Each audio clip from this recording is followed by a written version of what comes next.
students, welcome to your favorite channel Chemistry with Swati, and today we have started a new topic colligative properties. So what do you mean by colligative properties?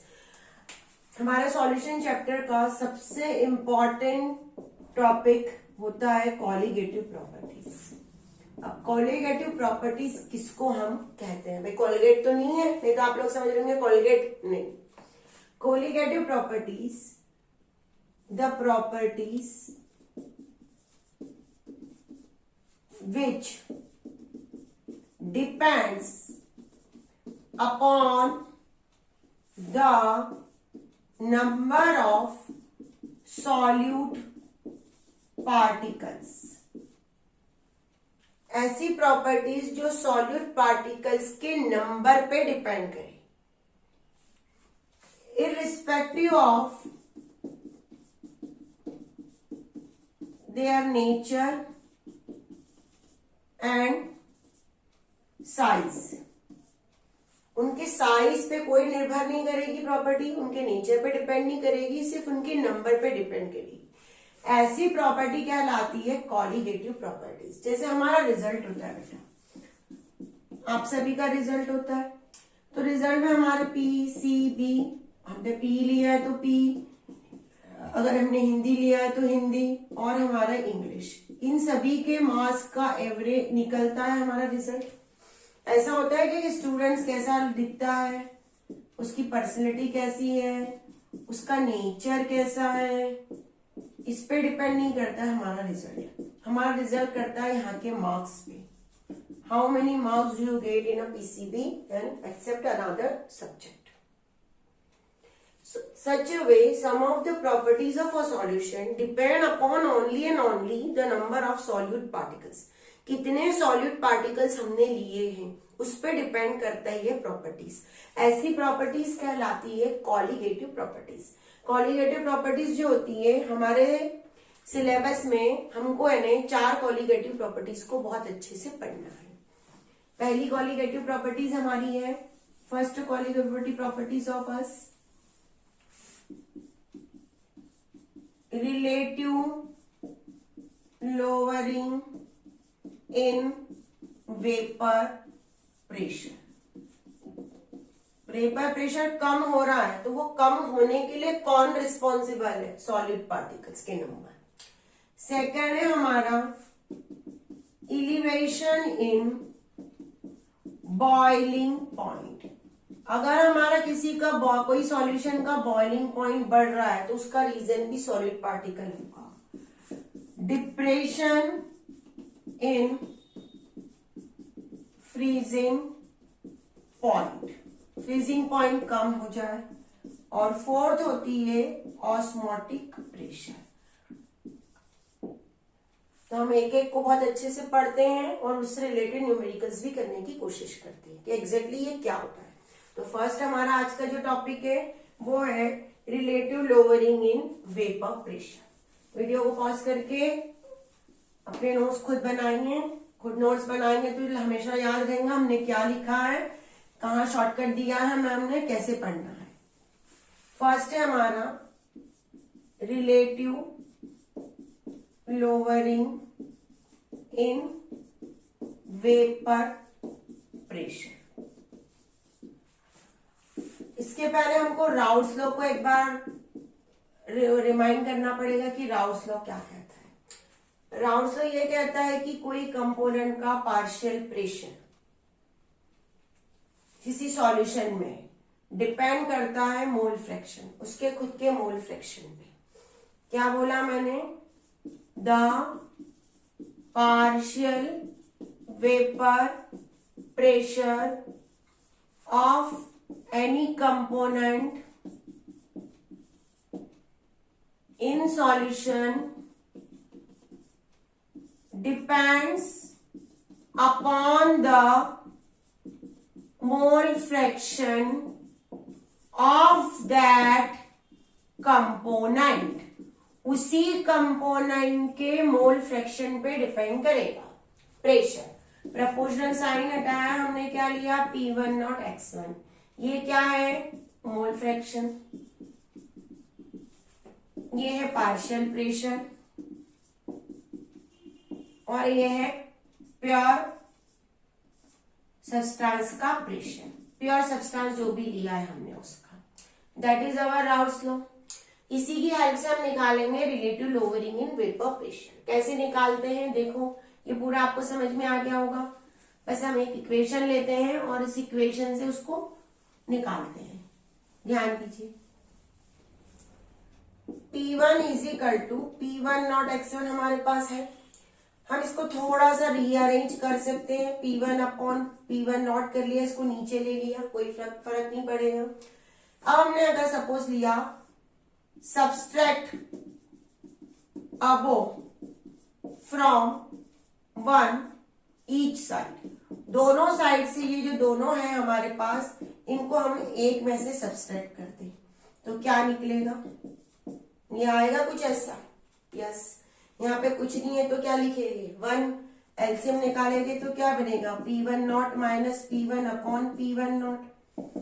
अब हमने पढ़ा था sum of all mole fraction is equal to होता है unit.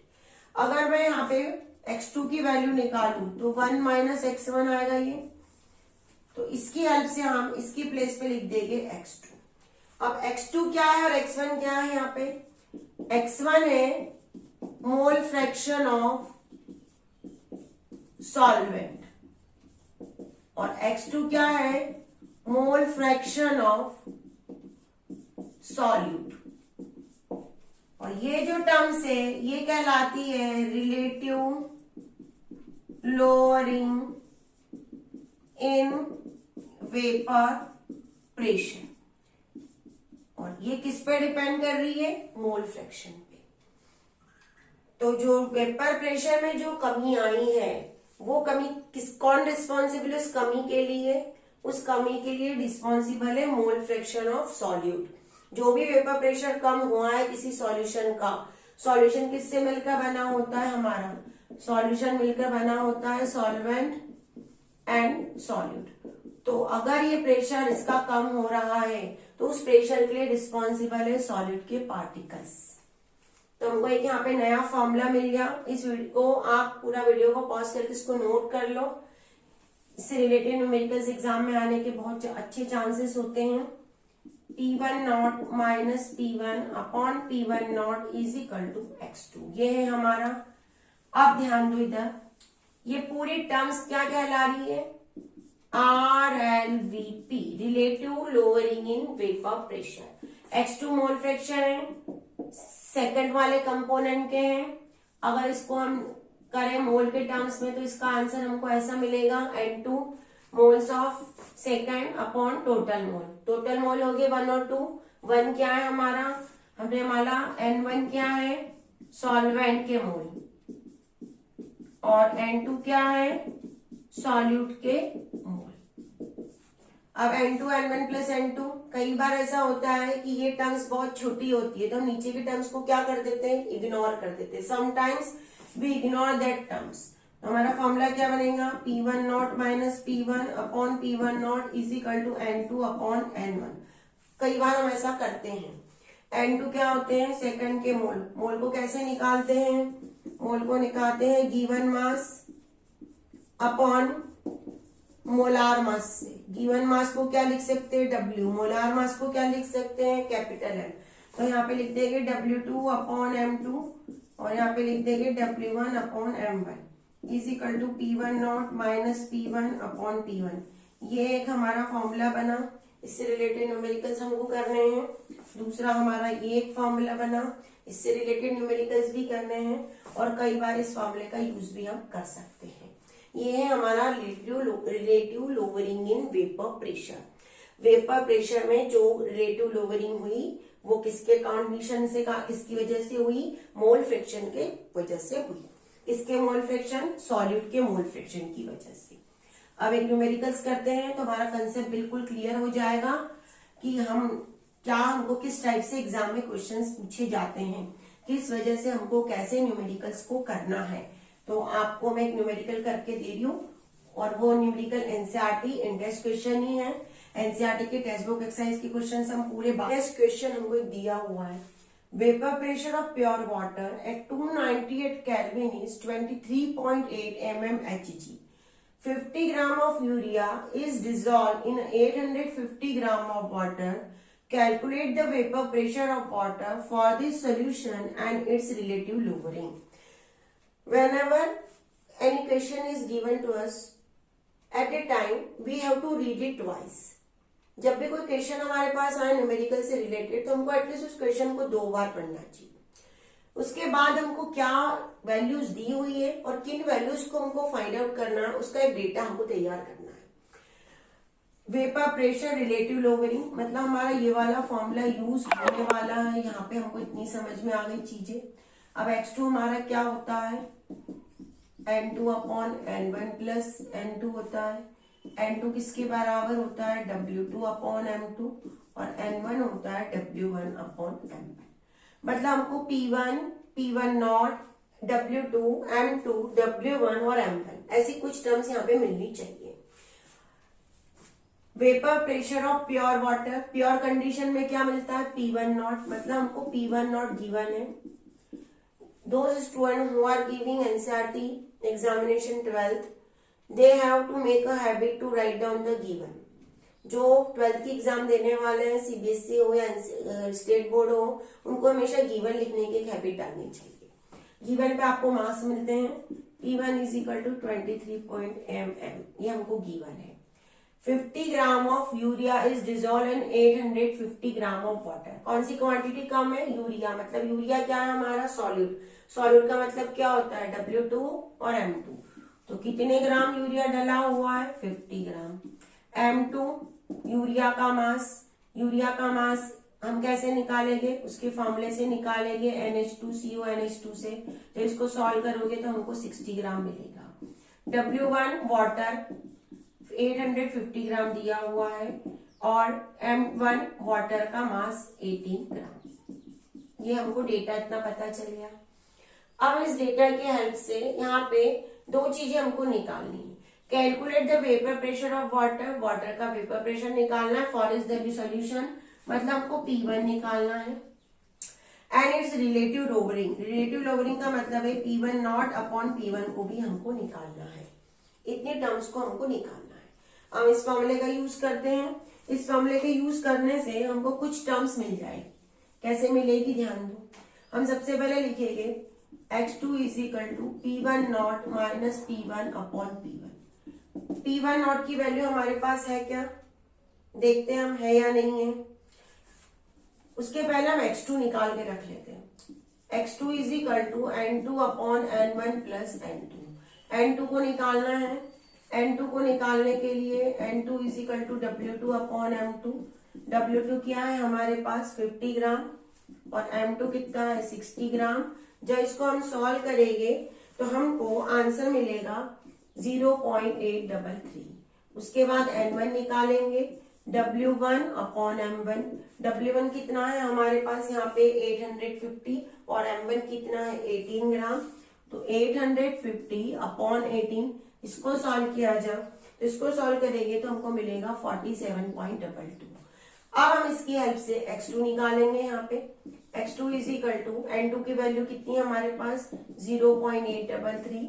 n1 कितना है 47.22, 0.833. तो x2 की जो वैल्यू आ रही है हमारे पास वो आ रही है 0.0173. अब x2 की इस वैल्यू को यहाँ पुट कर दो तो x2 is equal to, x2 की वैल्यू पुट की मैंने तो क्या मिला मुझे 0.0173 is equal to P1 naught minus P1 upon P1 naught. यही हमको पूछा है RLVP. तो हमारी RLVP का आंसर है 0.0173. Relative lowering in vapour pressure. एक आंसर हमारा निकल गया इससे. अब दूसरा आंसर हमको क्या निकालना है, हमको निकालना है P1 की वैल्यू. अब हम P1 की वैल्यू निकालते हैं. P1 की वैल्यू निकालने के लिए हमको इस फॉर्मूले में सभी वैल्यूज को पुट करना पड़ेगा. देखो इधर क्या होगा, x2 की जगह इस फॉर्मूले का यूज करेंगे हम. x2 की जगह हम लिखेंगे 0.0173. P1 नॉट हमको गिवन है शायद, ध्यान दो इधर P1 नॉट है हमारे पास 23.8 minus P1 upon P1. 0.0173 multiplied by P1 is equal to 23.8 minus P1। जब इसको सॉल्व करेंगे तो हमारा जो P1 है वो बनेगा 23.39 mmHg। वही यूनिट यूज करेंगे जो हमको गिवन है, यहाँ पे भी mmHg है, इधर भी हम mmHg लगा देंगे। तो इसलिए हम रिलेटिव लोअरिंग वेपर प्रेशर से हमको इस क्वेश्चन में दो चीजें निकालनी थी। एक तो हमको निकालना था रिलेटिव लोअरिंग वेपर प्रेशर, पूरी टर्म्स को निकालना था। सेकंड, हम उसको सॉल्यूशन जब हमने वाटर के अंदर यूरिया डाला उसके बाद जो सॉल्यूशन बना उस सॉल्यूशन का प्रेशर निकालना था हमको, यानी कि हमको P1 निकालना था। और हमको प्योर वाटर का वेपर प्रेशर दिया हुआ था 23.8। तो प्योर कंडीशन में ये प्रेशर है, P1 हमको निकालना था। H2 के लिए हमने पूरे डेटा को तैयार किया पहले, W2 क्या है, M2 क्या है, W1 क्या है, M1 क्या है, हमको सब पता था। हमने उसकी हेल्प से पहले मोल निकाले, यूरिया के मोल निकाले, वाटर के मोल निकाले, फिर उनका मोल फ्रैक्शन निकाला। मोल फ्रैक्शन निकालने के बाद यहाँ पे वैल्यू पुट की। P1 हमारे पास था, P1 नॉट हमारे पास था, P1 हमने निकाला। इसके बाद यहाँ पे तो that is a numerical related to NCERT in text question. ये एनसीईआरटी का इन टेक्स्ट क्वेश्चन है बेटा। जितनी हमारे पास कॉलिगेटिव प्रॉपर्टीज है, सभी कॉलिगेटिव प्रॉपर्टीज के इन टेक्स्ट क्वेश्चन हम जब उस कॉलिगेटिव प्रॉपर्टीज का डेरिवेशन करेंगे तब कर लेंगे। एनसीईआरटी के टेक्स्ट बुक एक्सरसाइज के क्वेश्चन हम बाद में पूरे करेंगे। तो अगर हमारे वीडियो में आपको कोई चीज डाउट है तो हमारा कमेंट्स बॉक्स खुला है, उसमें आप अपने कमेंट्स कीजिए, पढ़ते रहिए। हम आपको शॉर्टकट कीज बताते रहेंगे, हमारे साथ हमेशा जुड़े रहिए।